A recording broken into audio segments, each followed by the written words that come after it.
January 21st, 1945, 2:17 p.m., 38,000 feet above the German countryside. The air at this altitude cuts like broken glass, thin and merciless.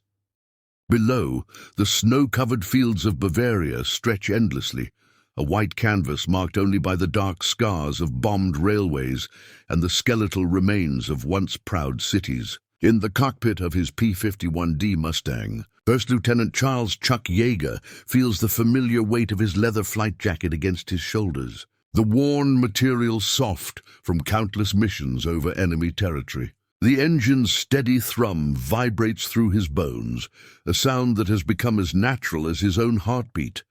But today, something is different. Through the crystalline air, 4 dark shapes emerge from the clouds ahead, moving with an unnatural speed that defies everything Yeager knows about aerial combat. These are not the familiar silhouettes of Messerschmitt Bf-109s or Focke-Wulf 190s. These aircraft slice through the atmosphere with the fluid grace of predators, their swept wings and needle noses cutting contrails that vanish almost as quickly as they form.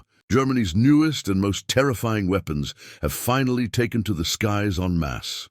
The Messerschmitt Me 262 Schwalbe, the world's first operational jet fighter, the metallic taste of adrenaline floods. Yeager's mouth as he watches these revolutionary machines close the distance at nearly 600 miles per hour. The Jumo 004 turbojet engines, leaving twin trails of exhaust that shimmer like heat mirages in the frozen air. In these final months of the Third Reich's existence, as Allied forces press ever closer to Berlin, the German Luftwaffe has unleashed its most desperate gambit, aircraft that represent a quantum leap in aviation technology, machines that should, by all logical calculations, render propeller-driven fighters like Yeager's Mustang obsolete overnight. To understand the magnitude of this moment suspended in the thin air above Bavaria, one must first comprehend the technological revolution that brought Germany's jets to this point. By January 1945, the Third Reich stood on the precipice of total collapse. Soviet forces had crossed into Germany from the east, while American and British armies pressed forward from the west. German cities burned nightly under the relentless bombing campaigns of the Allied air forces, and the once mighty Wehrmacht found itself retreating on all fronts. Yet in the secret facilities scattered across occupied Europe, German engineers had been laboring since 1939 on projects that promised to alter the very nature of aerial warfare. The Messerschmitt Me 262, conceived by the brilliant but troubled mind of Willy Messerschmitt, represented more than just an incremental improvement in fighter design. It was a glimpse into the future of aviation itself. With a top speed exceeding 540 miles per hour and an operational ceiling of nearly 40,000 feet, the Me 262 could outrun and outclimb any Allied fighter then in service. The aircraft's development had been fraught with delays and political interference. Adolf Hitler, obsessed with offensive capabilities, had initially insisted that the Me 262 be configured as a bomber rather than a fighter, a decision that cost precious months of development time. By the time sanity prevailed and the aircraft was properly configured for air-to-air combat, Germany's situation had become desperate. Raw materials were scarce, experienced pilots were few, and the fuel needed to train new aviators was virtually non-existent.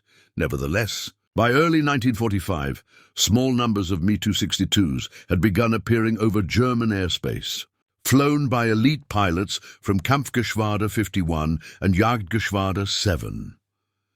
These encounters had proven devastating for Allied bomber formations, as the jets could approach at speeds that made interception by escort fighters nearly impossible.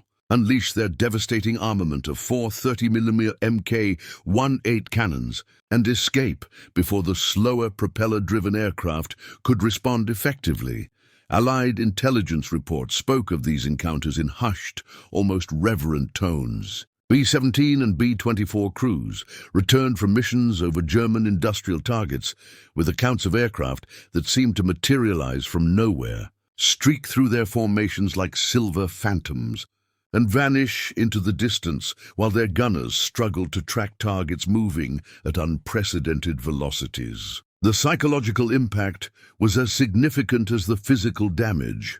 For the first time since achieving air superiority over Europe, Allied airmen faced an enemy that possessed a technological advantage so pronounced that it called into question the very foundations of their aerial strategy. The German pilots who climbed into the cockpits of these revolutionary machines carried with them expectations, forged by years of technological superiority and early wartime victories. Major Walter Nowotny, one of the Luftwaffe's most decorated aces with 258 confirmed kills, had declared upon first flying the Me-262 that it felt like being shoved by the hand of God.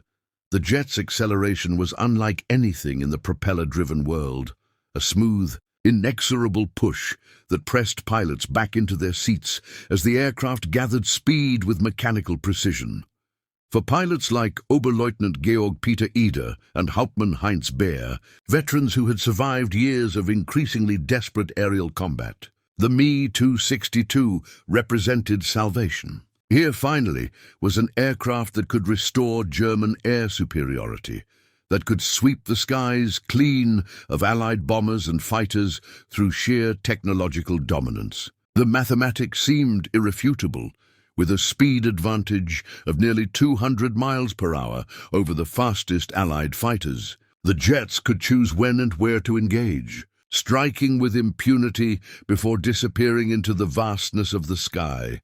These expectations were not entirely unfounded. In the hands of experienced pilots, the Me-262 had proven devastatingly effective. On November 8, 1944, a single staffel of jets had shot down 4 P-51 Mustangs without loss. 2 days later, another formation had destroyed 5 B-24 Liberators in a single pass through a bomber formation. The aircraft's 4 30mm cannons could tear apart Allied aircraft with just a few well-placed rounds, their high-explosive shells capable of severing control cables, puncturing fuel tanks, and shattering engines with mechanical efficiency.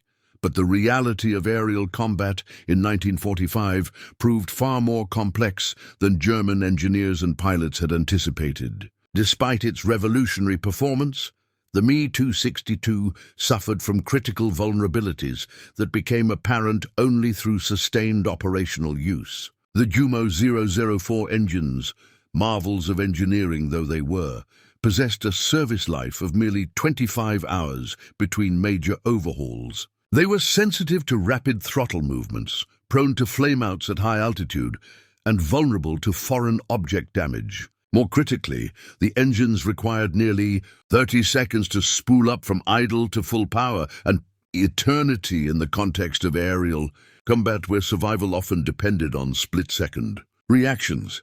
The aircraft's high landing speed, necessitated by its swept-wing design and heavy weight, made it vulnerable during the approach phase when the jets were slow, low, and unable to maneuver effectively. Allied pilots quickly learned to patrol German airfields, waiting for the moments when the jets were most vulnerable, during takeoff and landing when their speed advantage disappeared and their revolutionary technology became a liability rather than an asset.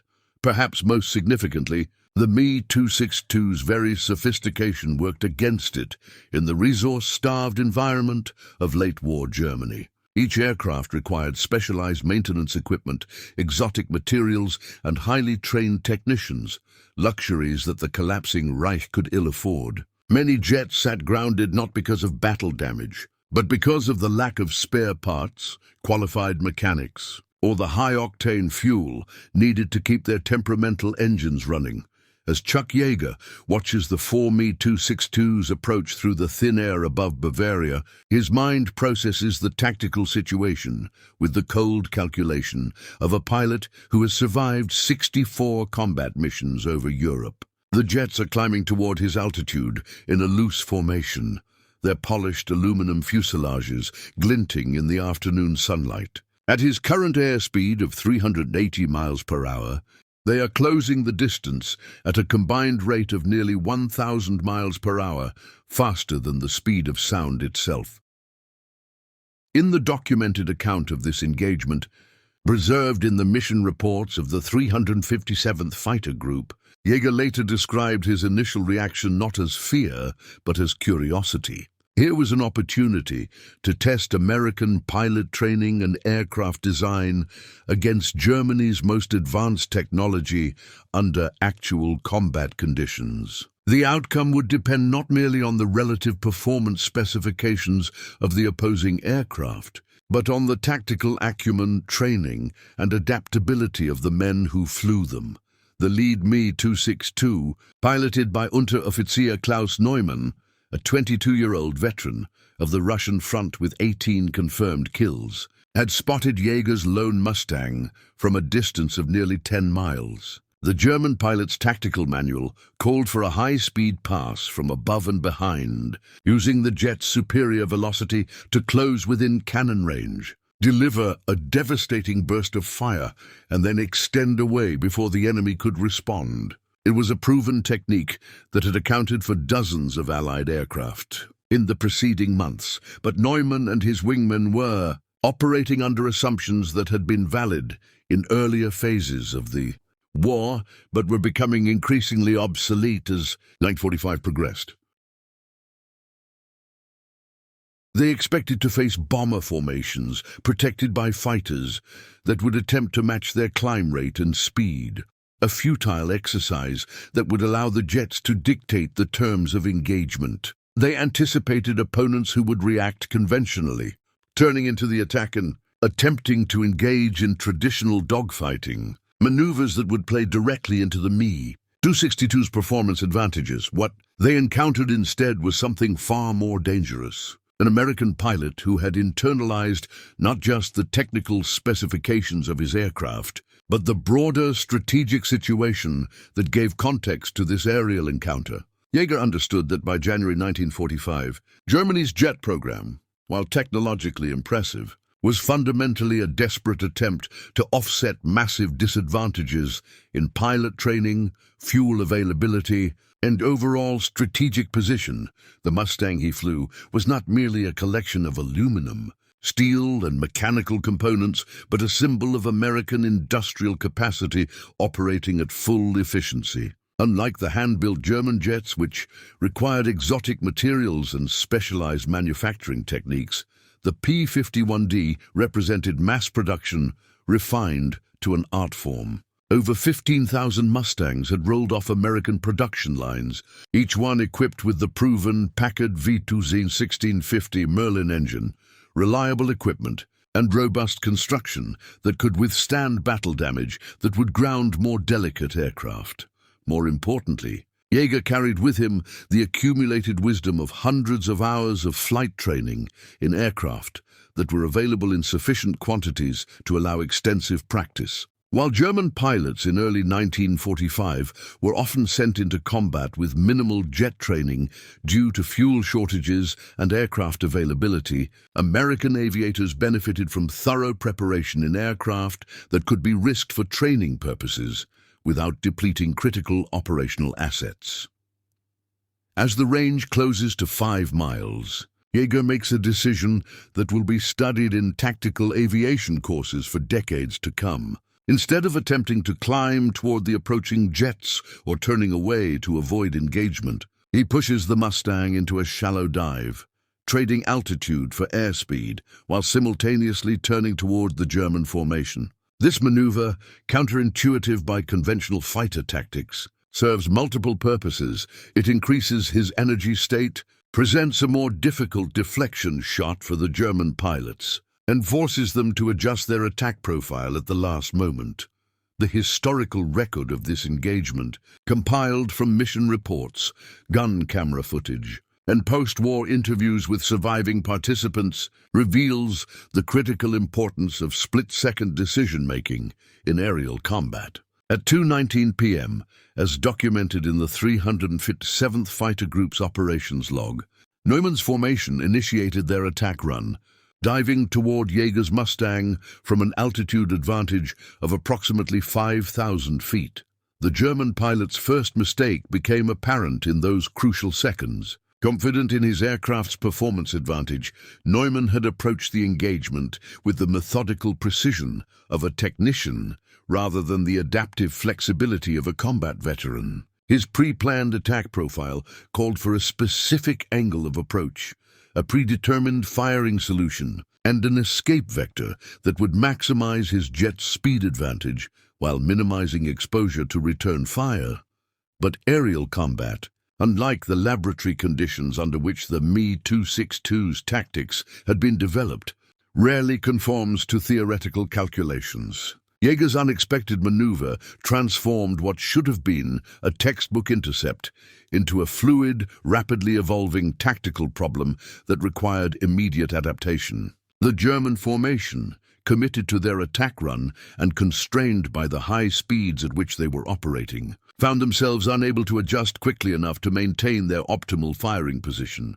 As the first Me-262 flashed past Jaeger's Mustang at a closing speed exceeding 900 miles per hour, Neumann's burst of 30mm cannon fire passed harmlessly behind the American aircraft. The German pilot, trained to engage bombers flying in predictable formations at steady speeds, had failed to properly calculate the deflection angle needed to hit a maneuvering single-engine fighter. His wingmen, following in formation, found themselves similarly unable to adjust their aim quickly enough to score hits on the rapidly moving target. In the space of 12 seconds, the entire German formation had expended their ammunition and energy advantage, while accomplishing nothing more than announcing their presence to their intended victim. The jets, their speed now working against them, found themselves extending away from the combat area at velocities that made it impossible to immediately reverse course for another attack pass. It was in this moment that Chuck Yeager demonstrated the quality that would later make him America's most famous test pilot, the ability to recognize and exploit fleeting opportunities that less experienced aviators might miss entirely. As the Me-262s flashed past and began their extension to reposition for another attack, Yeager pushed his Mustang into a steeper dive, trading precious altitude for maximum airspeed while turning to pursue the lead German aircraft. T2. Physics of the situation worked in Yeager's favor in ways that the German tactical manual had not adequately considered. While the Me-262s possessed superior speed in level flight, their jet engines required time to accelerate from one power setting to another. More critically, the German pilots, having expended their energy in the initial attack run, now needed to climb back to altitude to regain their tactical advantage, a process that would require precious time and fuel. Yeager's Mustang, despite being technologically inferior in terms of raw performance, possessed advantages that became crucial in this specific tactical situation. The Packard Merlin engine responded instantly to throttle inputs, allowing rapid acceleration and deceleration as tactical requirements changed. The aircraft's lighter weight and more efficient aerodynamics at lower altitudes meant that in a dive, the speed differential between the Mustang and the jets narrowed significantly. The symbolic importance of this moment extends far beyond the tactical details of aerial combat. In the cockpit of his diving Mustang, Chuck Yeager carried with him something that no amount of German engineering could replicate: the confidence born of operating within a military and industrial system that functioned with mechanical efficiency. His aircraft had been built in factories where workers could count on regular meals, where raw materials arrived on schedule, and where quality control was maintained by technicians who were not constantly looking over their shoulders for enemy bombers. The chocolate bar in Yeager's flight suit pocket, a D-ration that he had barely thought to bring along, represented an abundance so complete that American forces could afford to provide their combat personnel with luxuries that German soldiers had not seen in months. While Luftwaffe pilots in early 1945 were often flying on empty stomachs, their American counterparts carried emergency rations that exceeded the daily caloric intake of many German civilians.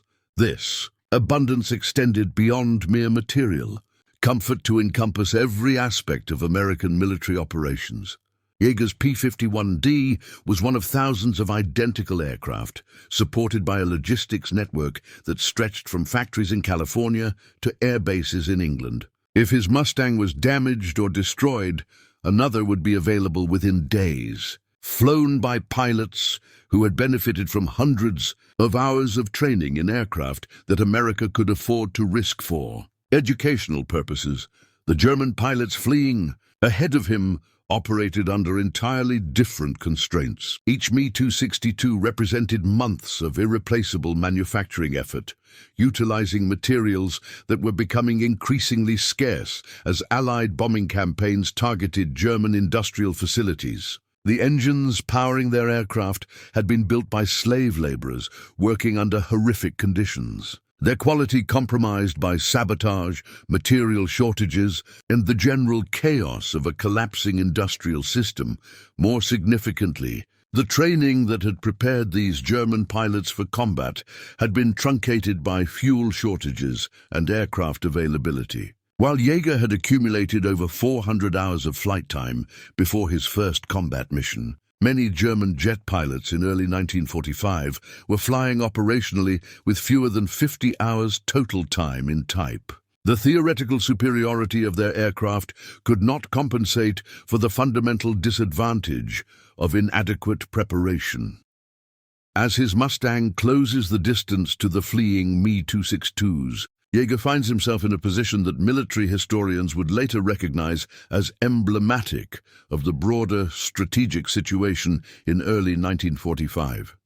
Despite facing technologically superior opponents, American forces possessed advantages in training, logistics, industrial capacity, and perhaps most importantly, the psychological confidence that comes from operating within a system that functions predictably and efficiently.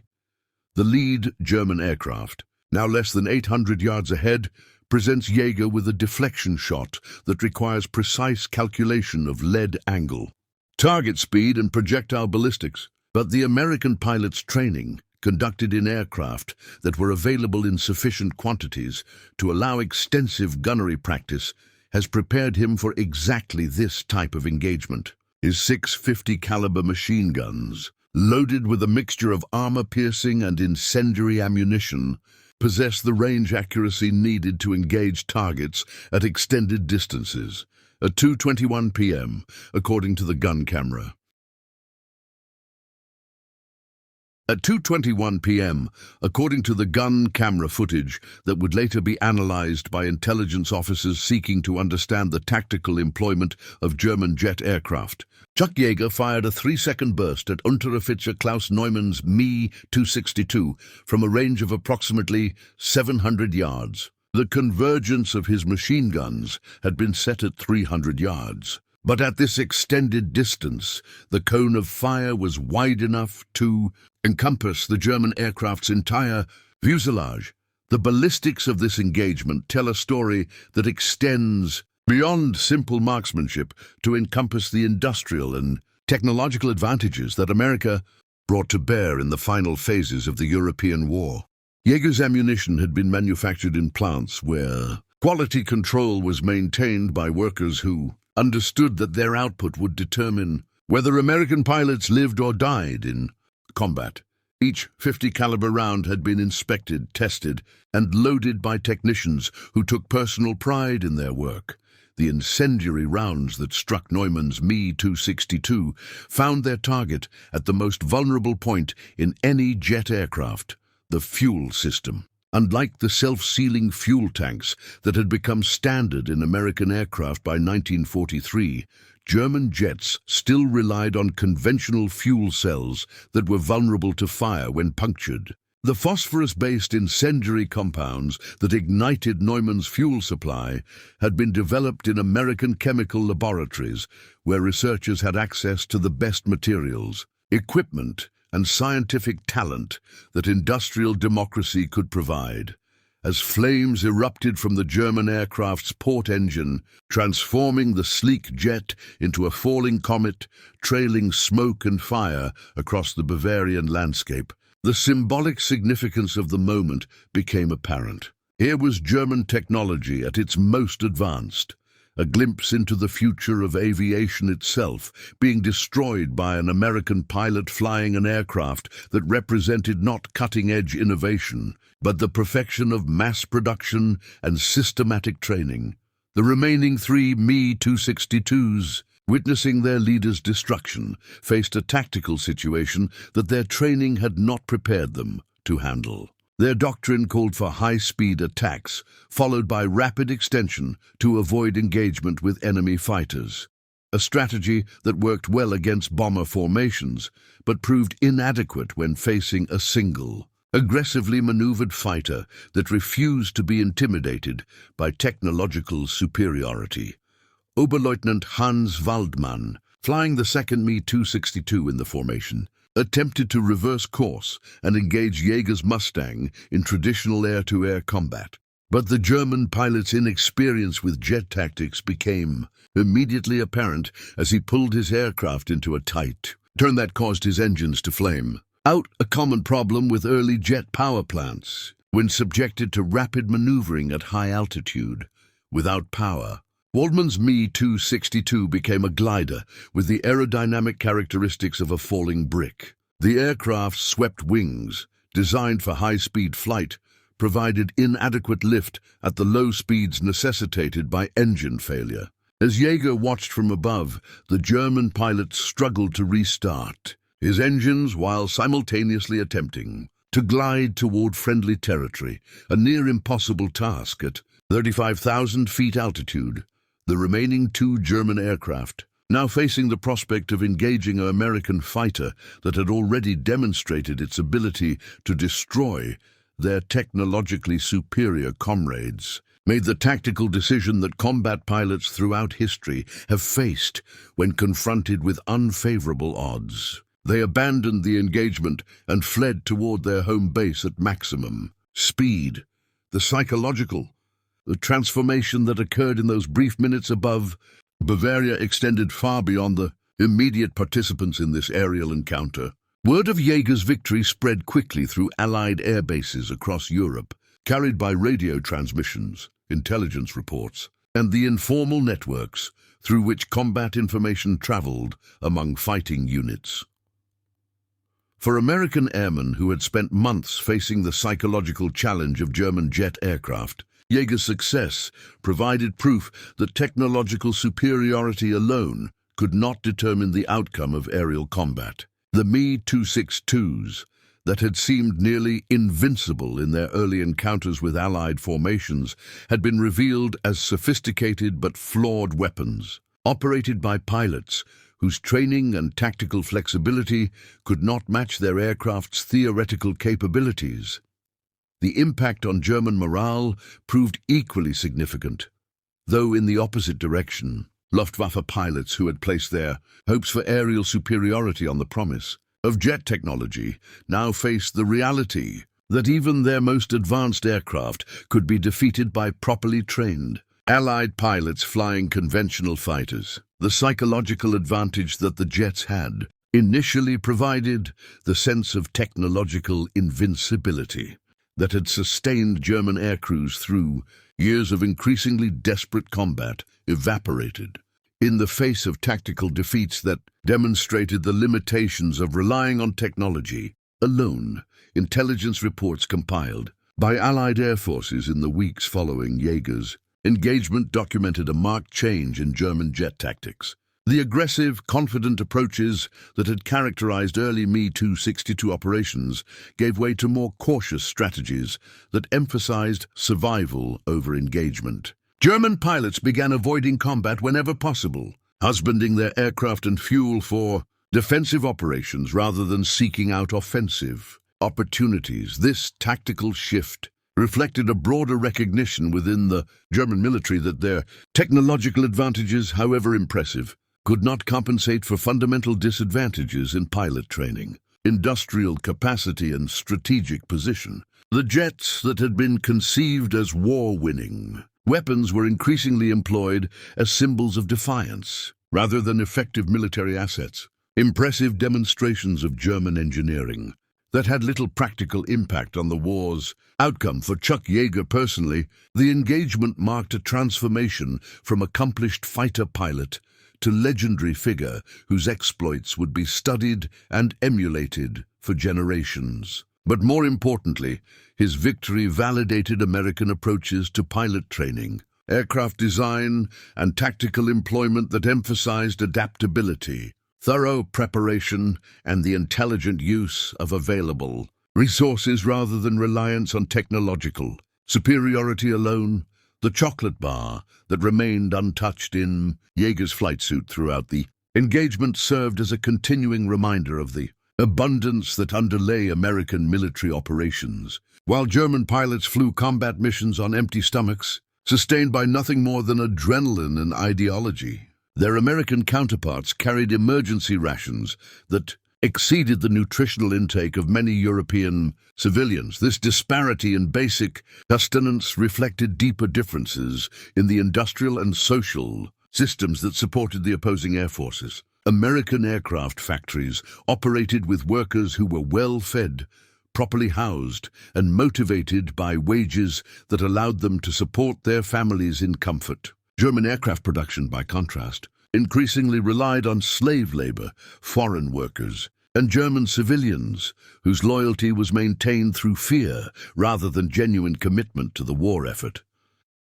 As the surviving German aircraft disappeared into the distance, trailing exhaust contrails that quickly dissipated in the thin air, Chuck Yeager turned his Mustang toward the west and began the long flight back to his base in England. The engagement that would be remembered as one of the most significant aerial combats of the European War had lasted less than 4 minutes from initial contact to final disengagement, a brief interval that encapsulated months of technological development, tactical evolution, and strategic calculation.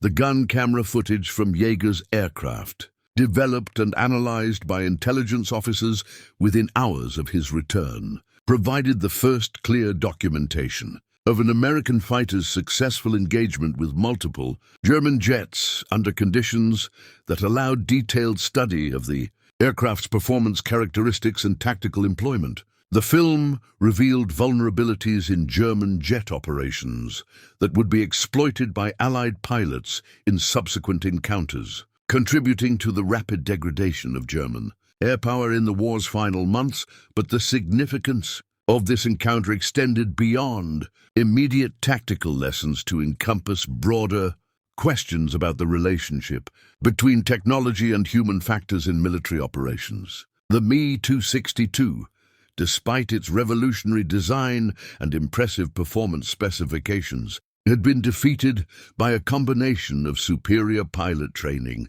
tactical flexibility, and the confidence that comes from operating within a system that functions predictably and efficiently. The debris from Neumann's destroyed aircraft, scattered across several miles of Bavarian countryside, would be recovered by advancing Allied forces weeks later and subjected to detailed technical analysis. The intelligence gleaned from these remnants provided valuable insights into German jet technology that would influence American aircraft development programs for years to come. But the wreckage also served as a monument to the limitations of technological solutions that are not supported by adequate training, logistics, and strategic planning. Oberleutnant Hans Waldmann, the German pilot whose engines had flamed out during the engagement, managed to restart one power plant at low altitude and limped back across German lines in an aircraft that would never fly again. His post-war account of the encounter, recorded during Allied interrogation, provided crucial insights into the psychological and tactical challenges faced by German jet pilots in the war's final phase. Waldmann described the shock of seeing his formation leader destroyed by an aircraft that German intelligence had dismissed as obsolete. and the realization that technological superiority meant nothing without the training and experience needed to employ it effectively. His Me-262, damaged by the engine restart procedure and lacking spare parts for proper repair, was cannibalized to keep other aircraft operational, a practice that had become common throughout the German Air Force as industrial production collapsed under Allied bombing. The chocolate bar that Chuck Yeager finally consumed during his flight back to England tasted sweeter for having been carried through combat. Its simple presence serving as a reminder of the industrial abundance that supported American military operations. While German pilots landed at bases where fuel was rationed and meals were uncertain, American airmen returned to facilities where hot food, regular supplies, and reliable equipment maintenance were taken for granted.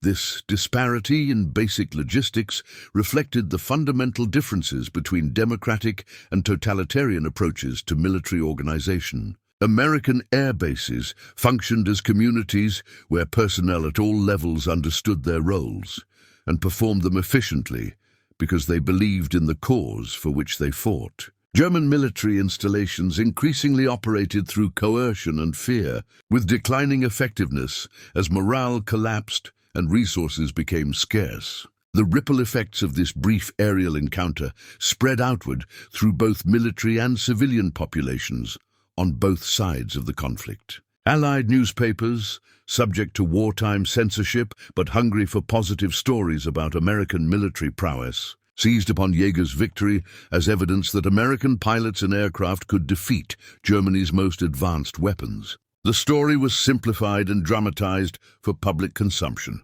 but its essential message resonated with home front audiences. American technological and human resources were proving superior to German innovations that had initially seemed threatening. German propaganda, by contrast, faced the challenge of explaining how their most advanced aircraft could be defeated by conventional American fighters. The official response emphasized the numerical superiority of Allied forces, while downplaying the tactical and training advantages that had enabled Yeager's success. But German military personnel who understood the technical details of the engagement recognized its broader implications for their air forces. Prospects in the remaining months of the war. Within the American military establishment, Yeager's victory provided validation for training programs and tactical doctrines that emphasized adaptability over rigid adherence to technical specifications. The success demonstrated that properly prepared pilots flying reliable aircraft could overcome technological disadvantages through superior tactics, training, and tactical flexibility, lessons that would influence American military aviation for decades to come. The industrial implications were equally significant. American aircraft manufacturers, already producing fighters and bombers in unprecedented quantities, gained confidence that their existing designs remained competitive with the latest German developments. This allowed resources to be concentrated on improving production efficiency and developing next-generation aircraft rather than rushing inferior designs into production to counter perceived technological gaps. For the German aviation industry, Yeager's victory represented a devastating blow to hopes that jet technology could restore air superiority over Europe.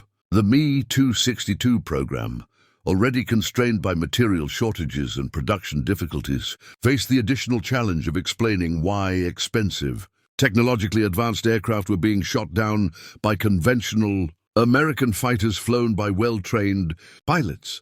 The psychological impact on German civilian morale proved particularly significant as news of jet aircraft defeats filtered through official channels and informal networks. Citizens who had been told that German technological superiority would eventually turn the tide of war began to question whether their sacrifices were leading toward victory or merely prolonging an inevitable defeat.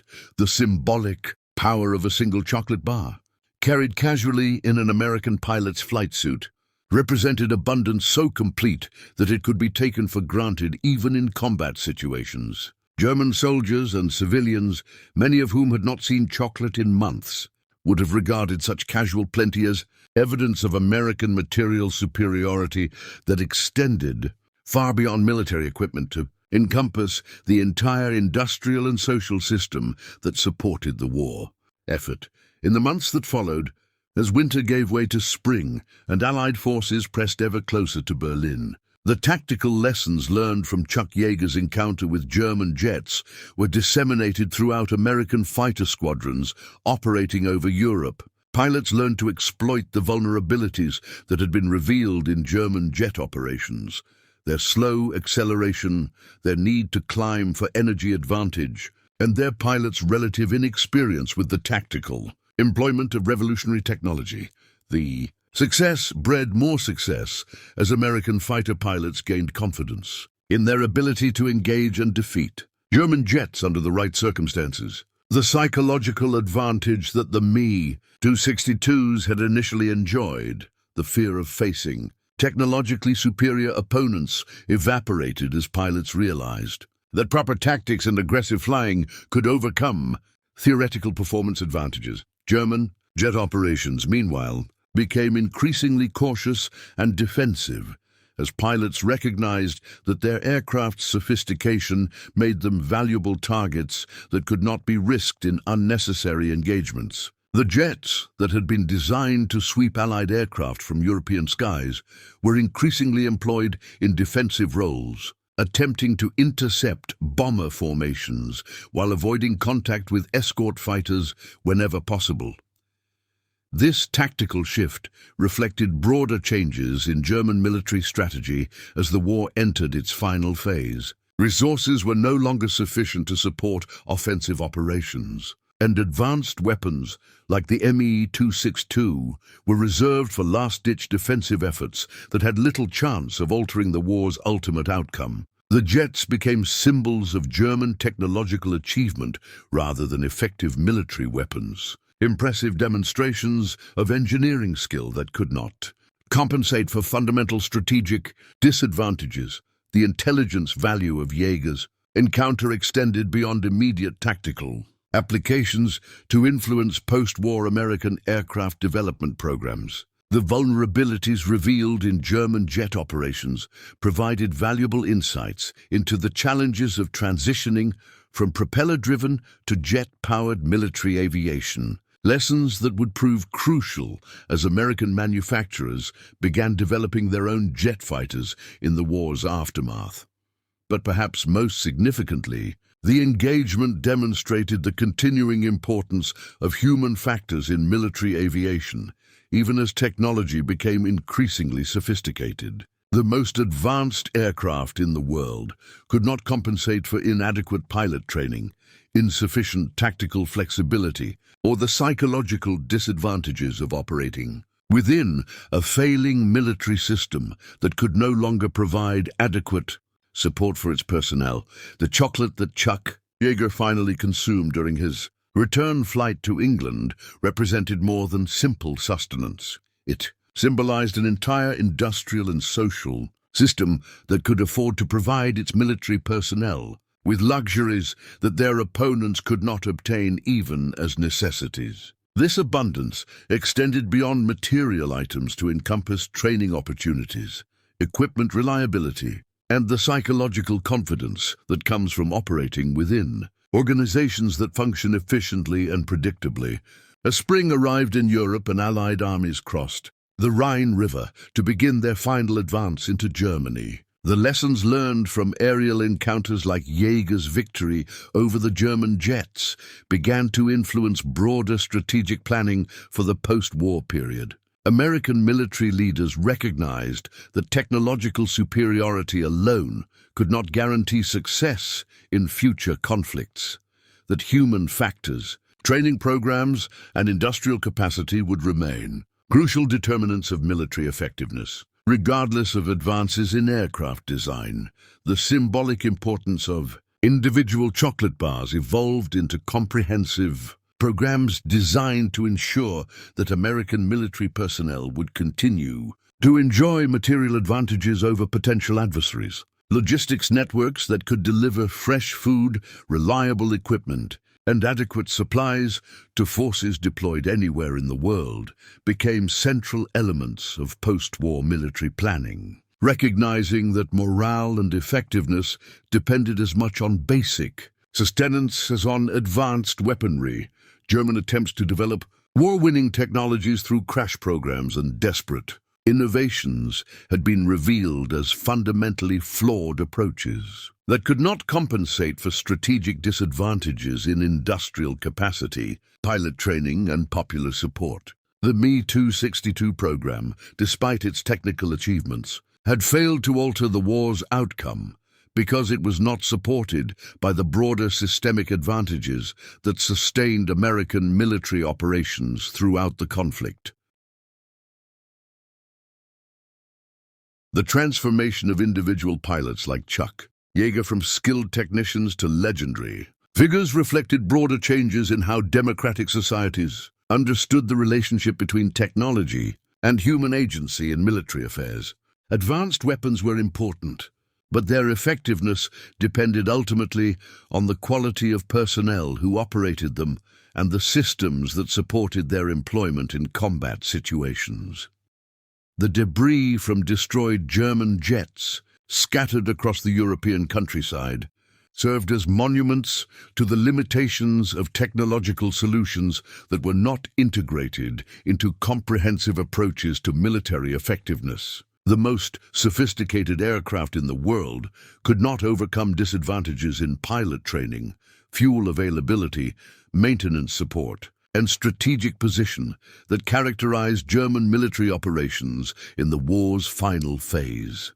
For historians seeking to understand the broader significance of these aerial encounters, the chocolate bar carried by an American pilot through combat serves as a perfect metaphor for the abundance that underlay Allied military success. While German forces operated under increasingly desperate constraints, American personnel took for granted luxuries that represented the productivity of democratic industrial systems operating at full efficiency. The confidence that came from such abundance, the psychological security of knowing that equipment would function reliably, that supplies would arrive on schedule, and that support systems would operate predictably, proved as important as any technological advantage in determining the outcome of individual engagements and the broader conflict itself. Epilogue: The Weight of Chocolate and the Measure of Freedom. Years later, when Chuck Yeager had become the first human being to break the sound barrier and one of America's most celebrated test pilots, he would often reflect on that January afternoon above Bavaria when German engineering met American abundance at 38,000 feet above a continent torn by war. The encounter lasted less than 4 minutes, but its implications echoed through the remaining months of the European conflict and into the jet age that followed. In the quiet moments before sleep, Yeager would sometimes remember the taste of that D-ration chocolate bar, consumed during his flight back to England after destroying one of Germany's most advanced aircraft with a fighter that represented not cutting-edge innovation, but the perfection of mass production and systematic preparation. The sweetness lingered in memory not because of its flavor, but because of what it represented.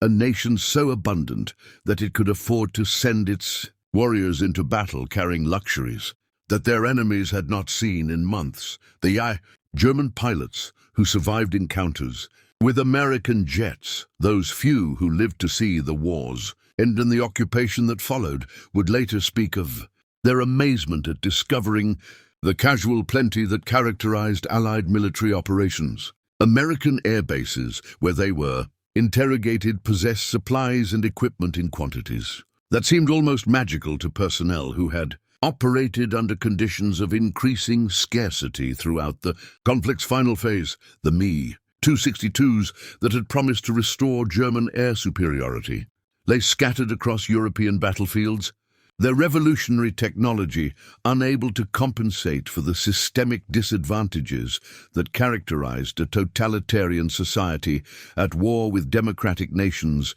that possessed superior industrial capacity. better trained personnel, and the confidence that comes from fighting for principles rather than mere survival. But the real victory that day above Bavaria was not measured in aircraft destroyed or tactical advantages gained. It was found in the proof that freedom itself, expressed through democratic institutions, industrial abundance, and the kind of thorough preparation that characterizes societies where individuals matter, could overcome technological sophistication employed by systems that regarded human beings as expendable resources in service to ideological abstractions. Chocolate bar that sustained an American pilot through combat represented everything that totalitarian societies could never replicate. The casual abundance of democratic prosperity, the industrial efficiency of free enterprise, and the confidence that comes from fighting not for conquest or domination, but for the simple right to live freely in a world where such freedoms are protected and preserved. In the end, that may be the most important lesson to emerge from those 4 minutes of aerial combat above the German countryside. That technology alone cannot determine the outcome of conflicts between fundamentally different approaches to human organization. The sophisticated jets that promised to change the course of history were defeated not by superior aircraft, but by superior societies that understood that victory belongs not to those who build the most advanced weapons, but to those who never forget that weapons serve human purposes, not the reverse. The taste of chocolate at 38,000 feet, sweet with the flavor of freedom itself, remains the truest measure of why some causes triumph while others, no matter how technologically sophisticated, are destined to fail.